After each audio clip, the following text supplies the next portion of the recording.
شاہنی صاحب آج عدالت نے کہا جو دفعات لگانی ہے وہ لگائیں اور اس کے بعد رپورٹ پیش کریں، تو اب کیا کیا دفعہ لگتی ہے سر؟ آپ نے تو اب میڈیکل رپورٹ دیکھ لی ہوگی. ابھی میڈیکل اوریجنل کاپی ہمیں دی نہیں ہے، تفتیش جاری ہے. سرٹیفائیڈ کاپی لیں گے انشاءاللہ، جو بنتا ہے قانون کے مطابق، میڈیکل بورڈ کے مطابق وہ دیکھ کے پڑھ کے انشاءاللہ وہی. اچھا، 15 سے 18 اپریل تک کیا سی ڈی آر میں موجودگی پائی جاتی ہے ظہیر کی کراچی میں؟ جو پہلے نمبر ہمیں دیا گیا تھا ظہیر کا، اس میں کراچی نہیں آیا ہے. اچھا، پہلے جو نمبر دیا گیا تھا. ہاں، اب نیا نمبر کوئی ہے یا وہی ہے، ابھی چیک کرنا پڑے گا. دیکھا نہیں ہے، وہ دیکھیں گے، اس کی سی ڈی آر پھر نکالیں گے.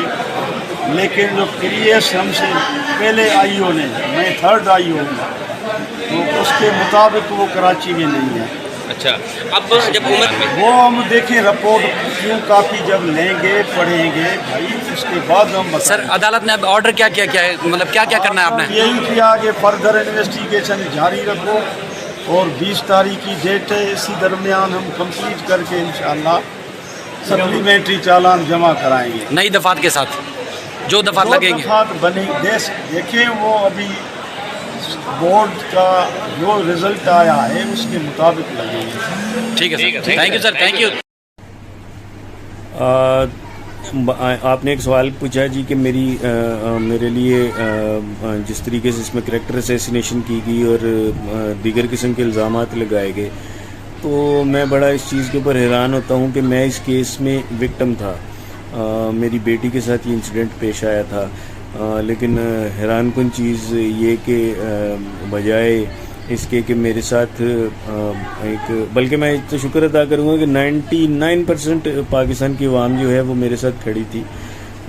بہت قلیل قسم کا ایک ایسا ٹولہ تھا جو میری کریکٹر اسیسینیشن کے اندر لگا ہوا تھا اور یا ان کا پارٹ بنا ہوا تھا. اللہ کا شکر ہے میں نے ان ساری چیزوں کو کلیئر آؤٹ کیا تھا، اور اس کا میں نے بھرپور طریقے سے اپنا دفاع کیا تھا. اور اللہ تعالیٰ نے سب سے امپارٹنٹ چیز جو میں سمجھتا ہوں، اللہ تعالیٰ نے اس پورے کیس کے اندر ایٹ دی اینڈ ہماری عزت رکھی. میں ہر جگہ پہ اپنے ڈاکومنٹیشن بچی کے ساتھ لے کر جاتا تھا، اور میں بتاتا تھا جی کہ میری بیٹی، میں تمام عدالتوں میں جا کے کہتا تھا کہ مجھے بتائیے میں ان ڈاکومنٹیشن کا کیا کروں. اللہ کا شکر ہے کہ اب اس چیز کے اوپر بھی ایک جو میڈیکل ٹیسٹ ہے اس نے بھی اسے ڈاکومنٹس کو کریکٹ پروو کیا، اور اب یہ لوگ جو ہیں وہ بڑی نشان عبرت بنیں گے. ایک اور چیز میں بتاؤں کہ پولیس کا اس چیز کے اندر کردار بڑا نیگیٹو رہا. میں تو یہ سمجھ نہیں پایا کہ وہ اتنے بھرپور طریقے سے ہمارے ساتھ انہوں نے مائنڈ سیٹ کیا ہمارے اگینسٹ کہ یہ کیس سی کلاس ہے، چالان سی کلاس کر دیا گیا اور ان سب چیزوں کا. لیکن اچھی بات یہ ہے کہ یہ جو بچی اب مائنر ڈکلیئر ہوئی ہے، میرا خیال ہے کورٹ اس کے اوپر اب ایک بھرپور ایکشن لے گی. بڑی جلد بچی کو یہاں پہ ریکور کروایا جائے گا، اور اس میں جتنے بھی کلپریٹس ہیں ان سب کو یہاں پہ سزائیں ہوں گی. اور جیسا کہ آپ کی ویڈیو کے اندر تھا کہ جی لانڈی جیل تیار ہو رہی ہے اور اس کے اندر ڈاکٹر صاحب اس کے اندر بڑی جلدی تشریف لائیں گے، تو ایسا ہی ہوگا. اب یقیناً ان سب کو جو ہیں، اور اس میں جتنے بھی انوالوڈ لوگ تھے ان سب کو جیل کی ہوائیں کھانی پڑیں گی، اور اب اپنی زندگی کا کافی لمبا عرصہ جو ہے وہ جیل میں گزارنا پڑے گا. دیکھیے جی، یہ جو ڈاکٹر صاحب نام نہاد ڈاکٹر صاحب جو ہیں، ان کو سخت ترین سزائیں ہونی چاہیے، تاکہ ایک پاکستان میں ایک ٹرینڈ سیٹ جو ہم کرنے کی کوشش کر رہے تھے، اور انفارچونیٹلی ایک پورا مافیا اس میں ہمارے اگینسٹ ملوث نکلا. لیکن اللہ کا شکر ہے، اللہ کے یہاں دیر ہوتی ہے اندھیر نہیں ہوتی. یہ اب ہم یہی چاہیں گے کہ ان کو سخت ترین سزا ہو، اور اس میں جو ملوث تھا ان سب کو سزائیں ہوں. بالکل صلح کی کوئی گنجائش نہیں ہے. میں کبھی بھی صلح کے آپشن کے اوپر نہیں تھا. اس میں ہم معزز عدلیہ سے یہی اپیل کریں گے کہ ان پہ سخت ترین سزائیں دی جائیں. اور میں ایک اور کیس کا حوالہ دوں گا. میری بیٹی کے کیس کے اوپر کے بعد ایک کیس آیا, ہانی بچی کا نام تھا. اس کے اوپر بھی یہ کہہ کر کہ اس کیس میں جب ہم نے ڈیسیژن نہیں لیا تو اس کیس کے اندر ہم کیوں ایسا ڈیسیژن لے سکتے ہیں. تو یہ میرے لیے بڑی تکلیف دہ بات تھی. تو ہم یقیناً یہی چاہیں گے. اور معزز عدلیہ کے اوپر مجھے پورا بھروسہ ہے کہ عدلیہ جو اس میں اپنا بھرپور کردار ادا کرے گی, اور اب وہ کر بھی رہی ہے, کہ اب اس کیس کو ایک ٹرینڈ سیٹر کیس وہ بنے گا. انشاءاللہ تعالی آئندہ کوئی کسی کی بہن بیٹی کے ساتھ ایسا کرنے سے پہلے 1000 بار سوچے گا کہ اس میں اگر کوئی شخص کھڑا ہو جائے تو میرا خیال ہے جس طریقے سے پاکستان کی عوام اور آپ سب میڈیا پرسنالٹیز, سوشل میڈیا, انہوں نے جس طریقے سے اس میں میرا ساتھ دیا ہے, میں یہی سمجھوں گا کہ کوئی بھی باپ اگر خدا نخواستہ کسی کے ساتھ اس طرح کا وقت آتا ہے تو جب وہ نکل کر کھڑا ہوگا تو ہم سب اس کا ساتھ دیں گے, اسی طریقے سے جیسے آپ سب لوگوں نے میرا ساتھ دیا, تاکہ پاکستان کی سوسائٹی کے اندر جو ایک غلط میسج آ رہا تھا اس کو کلیئر آؤٹ کیا جائے, تاکہ ہم بتائیں کہ ہم ایسی سوسائٹی سے تعلق نہیں رکھتے. ہمیں یہ دیکھنا ہے کہ کس کروٹ یہ اونٹ بیٹھے گا, کیونکہ جب والدین کے پاس اتنے ڈاکیومنٹس ہیں تو اصولاً تو میڈیکل ہونا ہی نہیں چاہیے تھا. اور ہم نے اپنے ادارے جو ہے نا, اگر یہ باتیں سیاستدان کرتے کہ نہیں جی نادرا کے پیپرز کی کوئی اہمیت نہیں, یہ سسٹم کراؤ, تو سیاستدانوں پہ تو اب تک الزام لگ چکا ہوتا کہ یہ اداروں کو بدنام کر رہے ہیں, اداروں کو ملائن کر رہے ہیں. جب نادرا کے سرٹیفکیٹس موجود ہیں, جب یونین کونسل کی چیزیں موجود ہیں, جب پاسپورٹ موجود ہے, تو جب نکاح نامہ موجود ہے, جب بے فارم موجود ہے, بہرحال جتنے بھی ہو سکتے ہیں.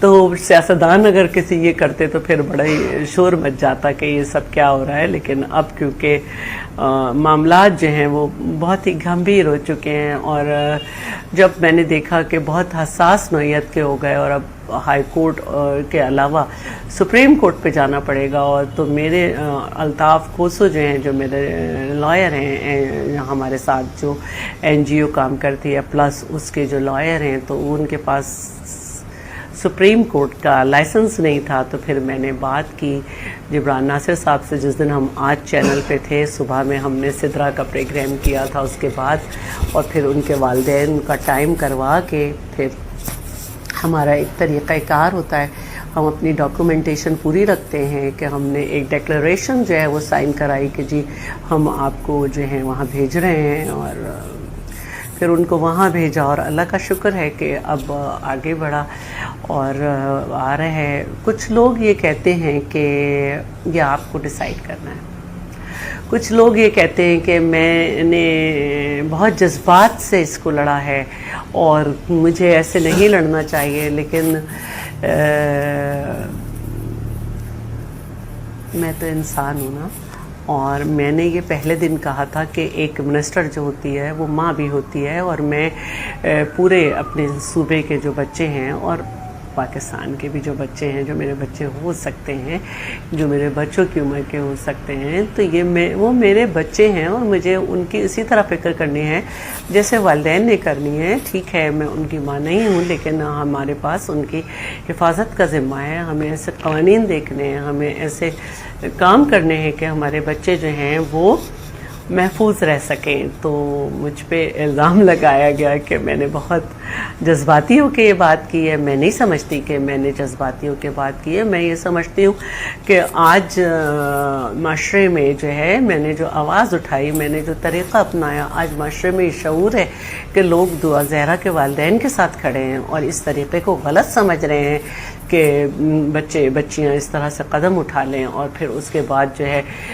کچھ لوگ ان کے ساتھ کھڑے ہو جائیں کہ صحیح ہے, یہ غلط طریقہ ہے. ہمیں اپنی سوسائٹی کی بنیادیں نہیں ہلانی ہیں, ہمیں اپنی سوسائٹی کو مضبوط طریقے سے آگے لے کے چلنا ہے.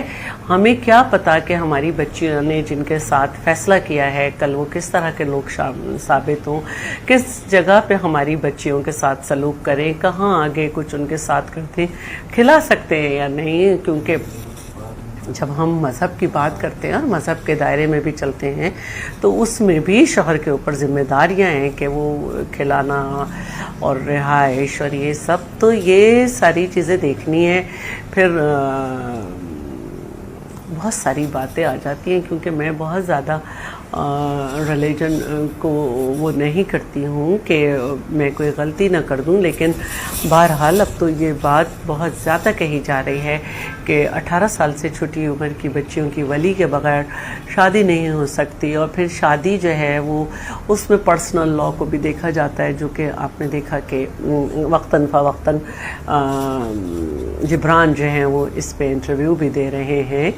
تو اللہ جو ہے وہ بہتر جاننے والا ہے، اور مجھے اپنے اللہ پر پورا بھروسہ ہے. جس طاقت سے جو ہے ہم دوسری دفعہ بچی کو لے کر آ رہے ہیں، وہی طاقت غیب سے ہماری مدد کرے گی، اور ہم یقیناً یہ ثابت کرنے میں کامیاب ہوں گے کہ بہرحال یہ طریقہ غلط ہے. اور میں جذباتی نہیں ہوں،